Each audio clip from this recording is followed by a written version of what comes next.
Welcome to the Tick Talent Podcast. I'm your host, Tolu, and today I'm joined by Richard Washington, the founder, massive brain, the person that brings us all together, visionary. Richard, welcome to your own podcast. Oh my god, my head needs to deflate after that introduction. Yeah. It's amazing to speak with you again, Tolu. I featured in your podcast, That's and it right. was such an interesting conversation that I was like, we definitely need to do some more things together. And so the idea that we can now create something together, I think it's going to be an incredible journey. Yeah, I'm super excited. I love the way that you think about things. So anything that comes from your mind, I'm happy to get involved with. So I think this is going to be a great adventure for us all. Amazing. So why don't you tell me a little bit about your big idea behind this? Why are we doing this? Why are we here? Yeah, so this isn't going to be, Tolu interviewing Richard every week.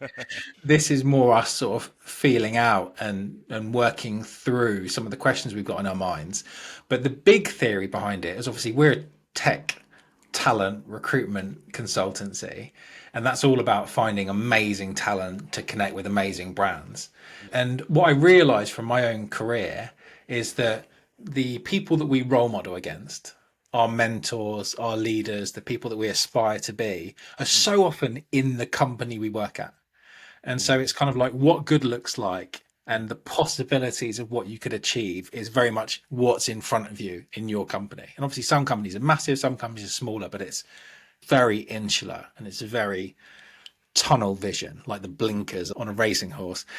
And what I realized is there's so much value in being able to understand the people that you're going to speak with in your career, interview with future leaders, their story.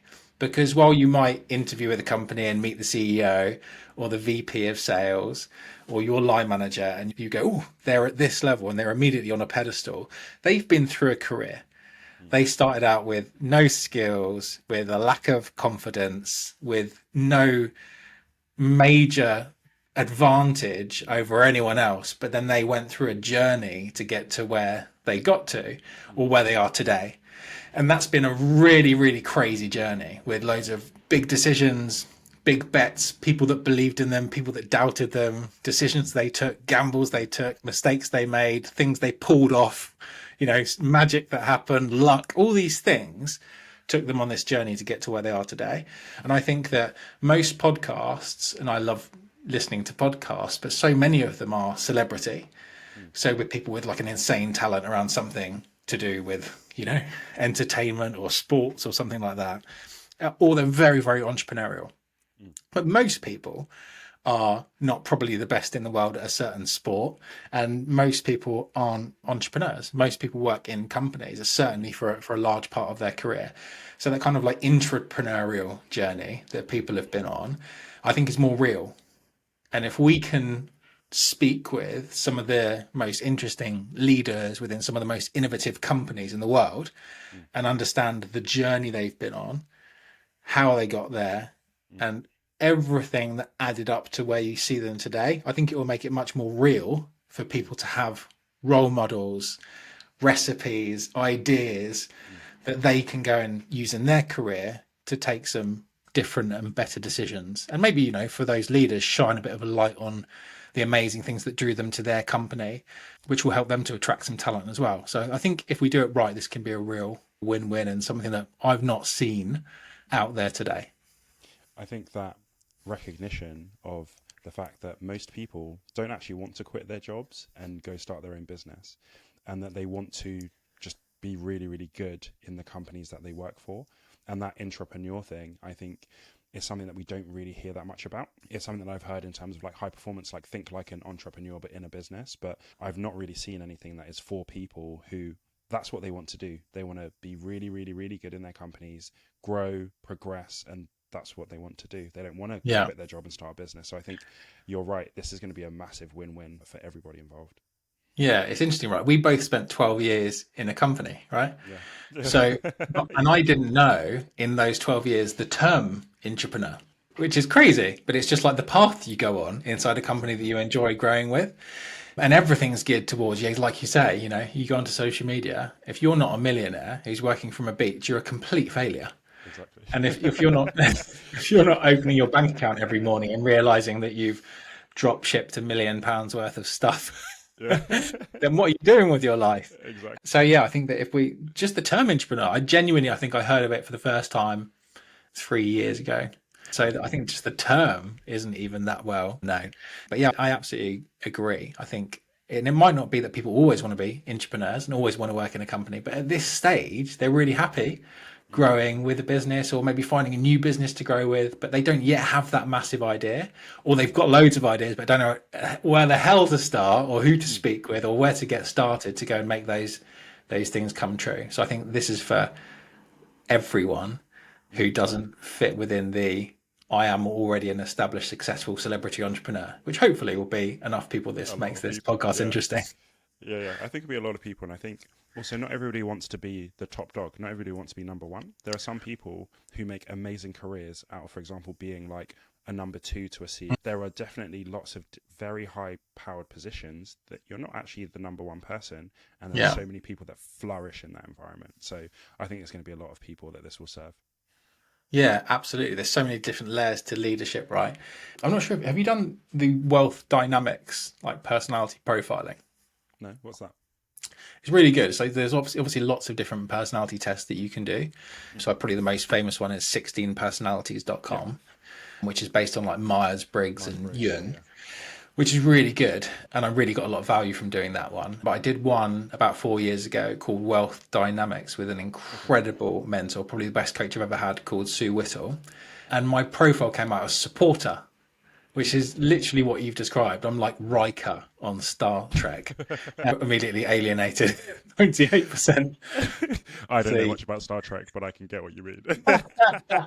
but you're like, yeah, he actually calls him number one, but I'm Okay. basically a number two. And I think, yeah, exactly. So many people are like that. What a supportive profile is you are excellent at getting behind a cause and then being a leader within that cause and getting people to rally around it and you bring the vision into people's hearts, which obviously sounds amazing. Sounds like a bit like a horoscope. Oh, you're good at that, are you? Of course.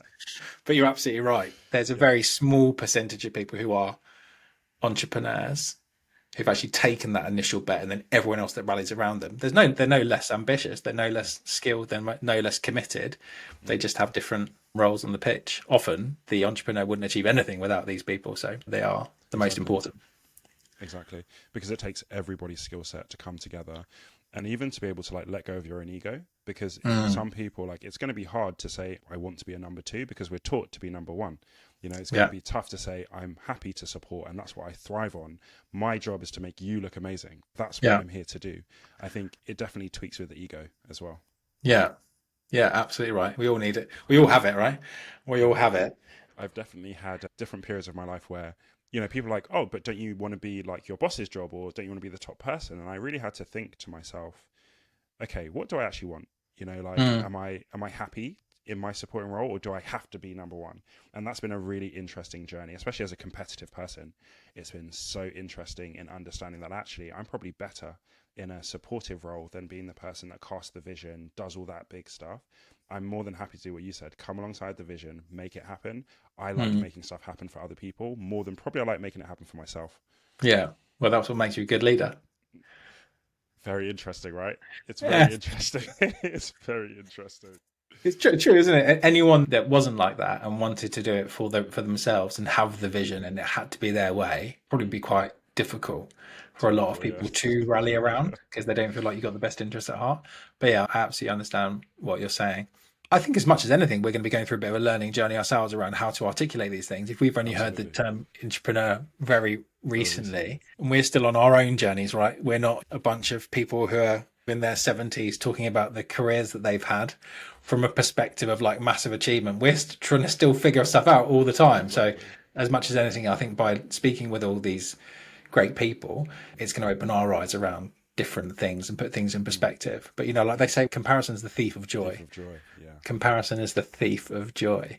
And I think a lot of that is because you just see stuff and then immediately have a perception around it and a load of judgment around it. Like you see someone driving around in a Ferrari And then a lot of people go, oh, I hate this person. They must have, begged, Yeah, borrowed, and stole to exactly. get that Ferrari. Yeah. It's just like bias just comes in straight away. And we have this in so many different things. So I think if we can really see the sort of the human side around someone's journey, the fact that probably what separates them from being at a very great stage of their career from someone who hasn't got to where they wanted to be, or is just so early that's, there's years ahead and decades ahead for them to get to that point.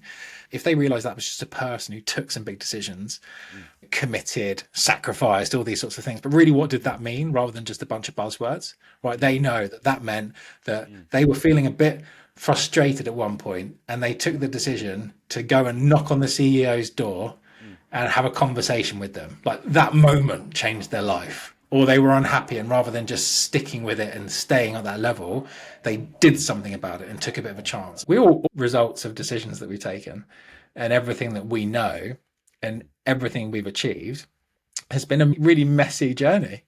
And some days you just feel funky, some days you feel amazing, some things work out, some things don't work out, some things that seem terrible turn out to be great, some things that seem great turn out to be terrible. It's a messy, uncertain path that we've been on.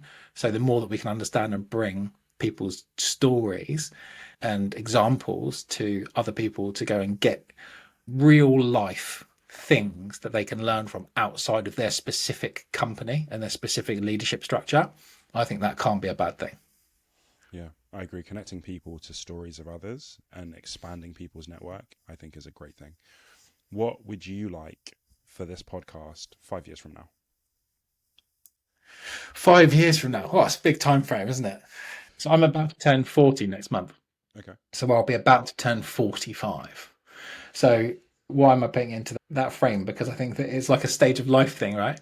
So I think in my next 5 years, what's most important for me is now I sort of know what I want to do, finally. And I've always wanted to have a business, and now I have one. And we're off to a good start for our very, very early stage, but would be that through this podcast, we've managed to meet with some amazing people that we would never have met otherwise, heard their stories, and those stories have gone on to go and inspire a bunch of people to go and take a big bet, to go and have that conversation, to go and read that book, to go and take that chance, to go and see something within themselves that they kind of knew was there but didn't really think that they could do anything with it. Or they realize actually that thing that they would love to have is totally achievable if they go and replicate what someone else did about it. I think the more we can give people role models to go and learn from and to hear how those stories have helped other people to go and achieve a new possibility, see with new eyes, and basically just go and improve their life and their lives of the people that they care about the most, that would be an incredible outcome. Really hard to measure. I think if we've got up to like 10 listeners by then would be amazing. I think you could easily get sort of tracked into the metrics of success, but the more real life people that we've had say, loved that episode, that thing that came up in that one, or I never knew that happened, or that meant that I did this thing differently. Amazing. That would be an incredible thing to go and do. Amen to that. Let's go make it happen. Nice. Richard, thank you so much for your time for this first episode. And thank you guys for listening. And we will catch you on the next one. Pleasure.